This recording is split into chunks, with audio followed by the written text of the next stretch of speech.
করে সম্ভব? কি করে সম্ভব ভাই?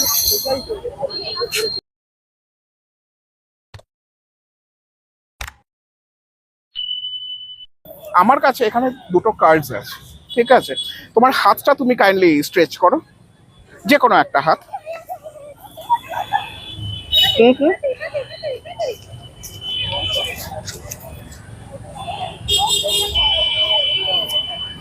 হুম।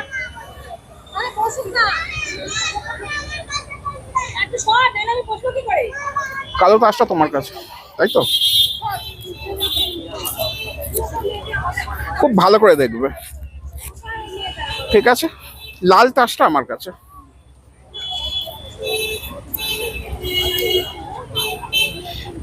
লাল তাসটা আমার কাছে, তাই তো? আমার জাস্ট এই কর্নারটা নিচ্ছি, নিয়ে আমার হাতে রাখছি। রেড, তোমার কাছে ব্ল্যাকটা। আমি যদি ইনভিজিবলি এখান থেকে রেডটা নিয়ে তোমার হাতে ছেড়ে দিই, তোমার হাত থেকে ব্ল্যাকটা নিয়ে আমার হাতে ছেড়ে দিই, কিছু কি টের পেলে? না। যেটা হলো সেটা হচ্ছে, যদি আমি জাস্ট হাতটা খুলি, তোমার কাছে লালটা ছিল, তোমার কাছে কালোটা ছিল, আমার কাছে লালটা ছিল। আর এখন যেহেতু আমি স্ন্যাপ করলাম, এখন কালোটা আমার কাছে চলে আসে, যার মানে তোমার হাতটা তুমি খোলো। খুলবো? হ্যাঁ, তুমি ধরেছিলে। কি করে সম্ভব? কি করে সম্ভব ভাই?